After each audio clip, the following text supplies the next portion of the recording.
in this first video, we're going to go over the tools of the trade. And, this is the sharpening the axe portion. And I think it's really crucial. I think we all want to jump in and start looking around in a unit. But I think when you start to build the foundation of knowing these tools and how you're going to use them, but also having stuff like these folder systems that I'm going to show you in a minute, is really important to kind of have all of your ducks in a row. So as we dive into our tools, like I said before, I'm going to go over a number of tools here, but not every single tool that's available. I may touch on a few of them, but these listed here are going to be the ones that I would say we're going to prioritize. And these are the ones I want to focus on and teach you. Like there's going to be some other ones, but these are the core ones. All right, so one of my favorite tools, and I think one of the most useful tools, is the folders tool. And I know this sounds cheesy, but I honestly use this all the time, and I love the fact that you can kind of take stuff on and off the map because you have folders and you can categorize stuff. I know I'm totally nerding out here, but to use folders, I'll show you how to do it. We're going to dive in and say under my content, and I like to build a whole folder system. So I have and we'll put this in Notion, in the Notion doc, so you guys can just copy this if you want. But we're going to add folders, based on the unit and based on all these like areas of interest, water, feed, like all different types of things, all the features that we're looking for. So in order to do that, we just click under my content, we create folder, and we can name it whatever we want. Let's say MT322, let's say edge habitat.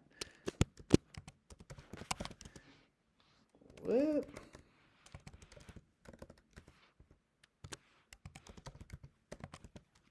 All right, so you have the edge habitat folder, and then we can take things. Let's just say this is some good edge habitat. We're going to add that to folder, and now we can add as many as we want, but we're going to add it to this new folder that we just created just for this. And now we have the ability to go and add a bunch of different things to that folder. But once we have that, now we can do something cool like we can hide that content. So now we can go in and take that off there. So, I like to use the folders to be able to take things on and off, whether it's old stuff, old sign that I found, maybe it's, places I want to check out or all these things.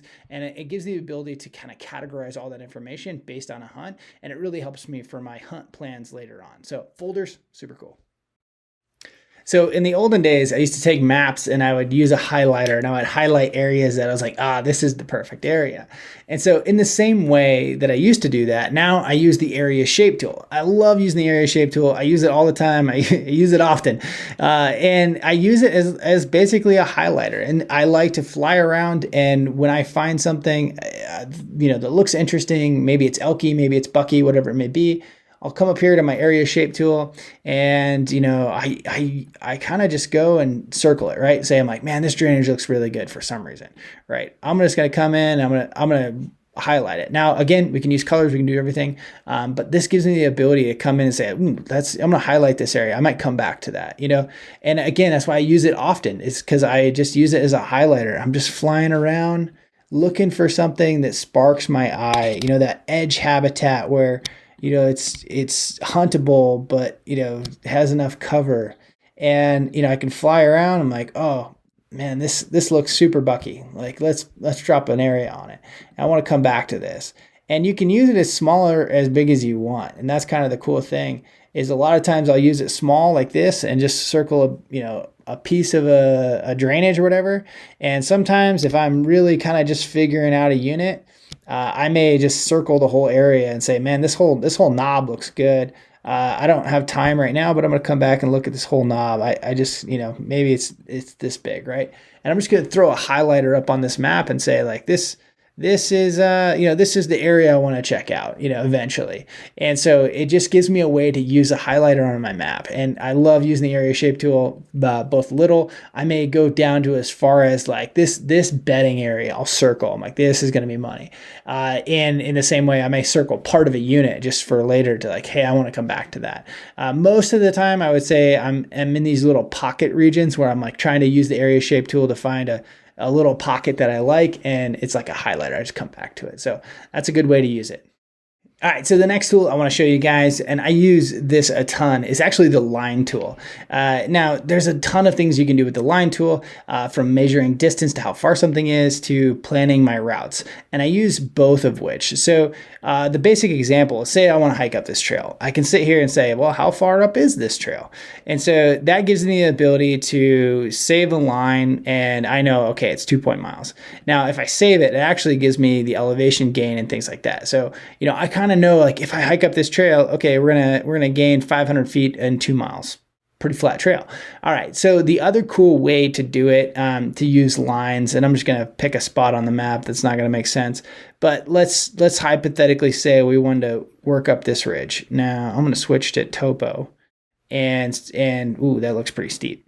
Maybe we'll start back here. So maybe I take this line tool and say I want to hike up this drainage and check this out. I can hike up there, and then once I check that out, I'm going to come up here and I'm going to get up to this glassing point. There's not a glassing point, but you get the idea. And so then I can change that a different color and say to indicate what I'm using it for. But now I have, like, okay, here's my route to get up this glassing point and check this wall off or sign or whatever it may be. So things like that, there's a bunch of ways you can use the line tool. I use it even for routes in, say hypothetically, camp's down here, and I want to show on the map that this is the route in, even though this is already marked. I just may say, like, hey, this is my road up. That's how far I can drive the truck. And, kind of getting into, like, there's different ways you can use the routes. Like, you can do solid lines, or you can do dotted lines. You can change the color, and, like, those all indicate things. So now I know just at a glance of a map that, okay, I can drive up that far and I'm going to hike up this, all those different things. And I use line tools all the time. Great way to do it, and I think it's important to kind of categorize. So for however you do it, whether it's walking, driving, off trail, on trail, different things. Great little tool that I use a lot. One more thing I want to add here, and I'm going to come back to this because onX just showed me this, and it's really, really cool. But there's another way to do this, which is actually even way better. There's a new thing called Route Builder. And so a lot like the lines, we can use the Route Builder and say we want to mark our line as yellow. So let's say we want to mark the road in. I'm just going to use this for reference. The Route Builder will actually tell you the route in and mark it, which is really cool. Now, if, say I want to go from camp and find the best way to go up here, that's another way to do that. And, like, man, that's just a really cool tool. It saves you from time from marking all those lines out, and then you can kind of hit save. Oops, yeah, there we go. So another really cool tool, Route Builder, kind of works in this similar way to lines, but a lot more efficient than marking it all out individually. So pretty cool little tool. All right, I'm going to show you how to use the radius tool in a couple different ways. So first and foremost, here we have a unit. This is the Frank Church in Idaho, a wilderness unit. And if you're the type of person who kind of has the parameters of, I don't want to kill an elk over 3 miles from, any access point. I just don't have any resources. So instead of kind of cruising around and looking at everything, you can really say, like, well, how far is that from the trail? So all we do is set a waypoint at the end of this road, and we can use the radius tool, and we put it at 6 miles because we want to be about 3 miles from that trailhead. So this gives you a really just kind of perspective of how far you should be looking at different things, or how far not to look in other ways. You can actually inverse this too, and maybe you have an area where you put a pin at every trailhead and or every road, and you mark a mile off each road. That way you kind of know, like, okay, this area is going to get hit pretty hard. I should probably stick away from that. But when you first start e-scouting, this can be a really useful tool just to get a perspective of how big everything really is. There's another way to use the radius tool, to use it for glassing locations and kind of figure out, okay, is this something we can actually shoot from? Let's just pick a spot here. Let's go Bear Creek Point. I don't even know where this is. But say hypothetically, this was our glassing location. We could set a pin and make a radius around this glassing location to figure out how far we could actually shoot. So in this case, we're just going to save this real quick.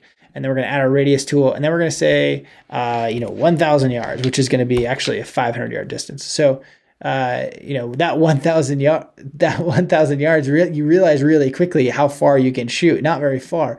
So if you thought you were going to sit up on this hill and shoot anything on this mountain, you realize that like, oh yeah, that's about as far as I can shoot. And so that's a great way to kind of just get perspective. That radius tool is really useful for that, both on the micro, which is to say like, how can I shoot here? Is this a place I can shoot from? Is this a good glassing knob? How far can I actually see? And then on the macro to say like, oh, how far do I want to be from the trailhead? So radius tool is really cool for both of those. All right, so one of the ways I use pens. Now, everyone uses pens, but I think it's important for me at least, to color code pens. And you're like, oh, well, that seems a little overboard. I just put pens up. Well, what do you notice when you look at this screen? Well, the green all jumps out at you, right? And the brown all jumps out at you. Well, for me, color coding allows me to see patterns in an area. So in this example, this is totally hypothetical. I've never even been here. But if I start to see a bunch of brown in one area, I'm using brown to indicate deer that I have seen. So these are eyes on deer, right? And maybe I e-scouted a different area, but man, every time I drive through this area, I see deer, I plot those deer, and now I'm seeing these patterns of a lot of deer in that area. In the same way that I may go in and plot all the food sources. Maybe these are, fields or whatnot that I'm like, man, these look like really good food sources. So what do I see here? Well, I see a big pattern of food sources. So I like to color code things just to give my eyes something to look at or to not look at. But in the same way, I do that with lines. We talked about that, how, you can set lines as like solid as dry or walking or dotted as walking or whatever. I do the same thing with my pens. And so I like to lay them out and so that I can see different patterns. That way, if something starts to emerge, I see a lot of,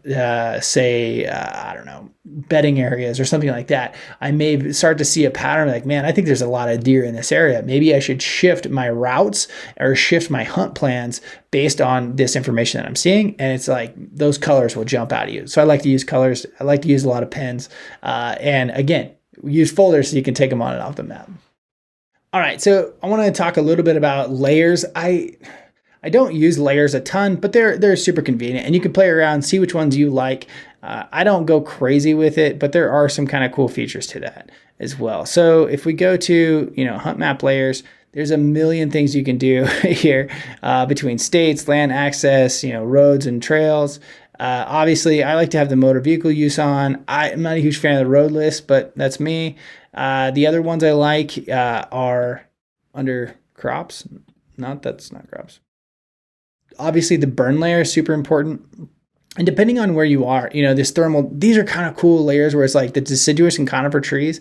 If I was deer hunting, this is a really cool layer. And I really like to see this, this is where you find edge habitat, is where different types of trees run together. When I grew up blacktail hunting, this old timer always told me, you'll find big bucks where the oaks meet the firs. And, I found that to be very true among a lot of different species. And so, whether it's where the aspens, meet, like all these things, like these different kind of vegetation types tend to create edge habitat that they're looking for. The aspen tree layer is kind of cool too.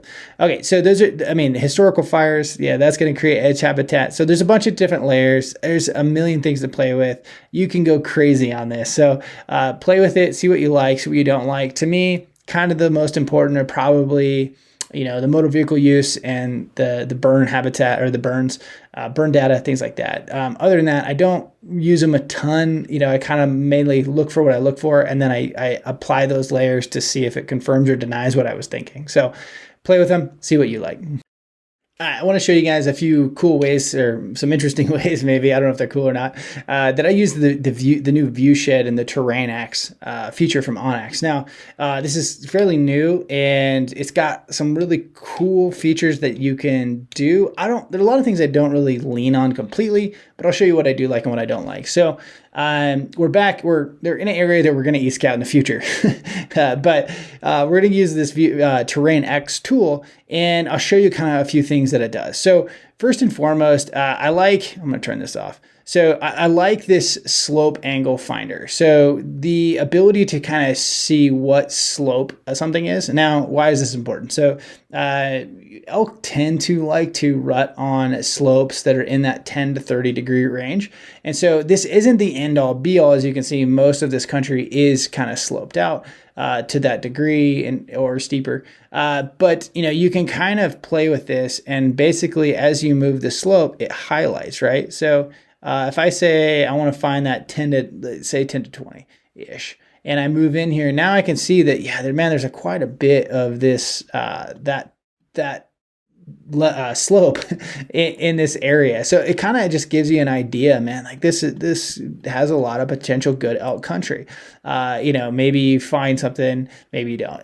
To me, it's a good way to kind of confirm the things I see on the map. It's not the end all be all. I wouldn't use this first. I would usually find an area and then find a slope angle.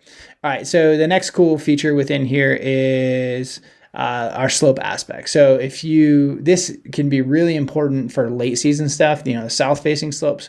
If you're interested in north facing slopes as well, if you're like, oh man, I'm looking for an area that has a lot of north facing slopes. So we can kind of, put that slope aspect on there and say like, okay, we see quite a bit highlighted in here. So good north facing timber that's all lit up. So kind of a cool way to use that. The other way is elevation band. Again, late season, this can really matter if you're saying, oh man, the snow levels at such, or spring bear, where it's like we're looking to hunt that snow line. It seems to be about, let's say, 5,000. You can kind of set that parameter. The other thing that I haven't seen anybody talk about, but kind of a good way to kind of look at this is it's easy to look at, the maps and say like, oh, I'm going to hunt this, I'm going to hunt that. But if you're climbing more than 1,500 or 2,000 feet a day, you're not being very efficient. Like it can be easy to look at the map and say like, oh, I'm going to hunt this, but then you get there and it's huge, right? So a good way to do that is to kind of set that, let's say 1,500 foot elevation. Oh, it's even 2,000. So this maybe we say we don't want to go above 8,000, but we're going to start at 6,000. So that kind of gives you an idea just how big these mountains are. And looking at some of these is like, man, these really go up there. And so like, okay, all this stuff that I'm looking at hunting, I don't really want to climb more than 2,000 feet a day. So trying to find that middle ground. And you could almost bring this up a little bit. Yeah. So, looking at what I can and can't get away with. Now, if you've looked at a map a long time, you can probably tell. But if you've never really hunted out west, this can be a huge benefit to say like, oh man, this is kind of, if I'm going to be hunting this drainage, I'm climbing 2,000-3,000 feet of elevation. That might be a bit much. So it's kind of a cool feature way to do that. The other cool way to use the VIEWSHED, and one of my favorites, is this is the actual VIEWSHED. I keep calling it VIEWSHED. It's TerrainX. So is to use this the VIEWSHED, and the VIEWSHED is really cool because it allows you to kind of move along a ridge and see what you can see from glassing points, or you can go to different glassing points. So I'm like, man, I can see a lot from there. See how that's all lit up? Like I know if I work along this ridge, I'll be able to see quite a bit. And then maybe we'll zoom in to help you a little bit here. But you can see how from up here on this ridge, what can I see? All those things. So let's go over here. Maybe there's a better glassing point. And it gives you an idea of, what you should be able to see when you're on that ridge. And, a lot of people don't know that when you're on a ridge, a lot of times you can't see down the same face because it's just too steep and you kind of just see, a couple hundred yards. And so this kind of gives you the ability to move around and see what all you can see. A great way to find glassing. And one of my favorite things is like, this gives me the ability to go down ridges. And I know if it's lighting up a lot, then that's going to be a good ridge for me to glass on my way up a mountain, right? So I can glass all the way up that and see a bunch of different stuff. Versus, say I'm in the bottom here, I'm not going to be able to see much of anything, right? So kind of a cool way to do it. And you can even set waypoints in here and see what you can see from that waypoint. Again, I don't know, kind of a cool feature. Cool new feature from onX.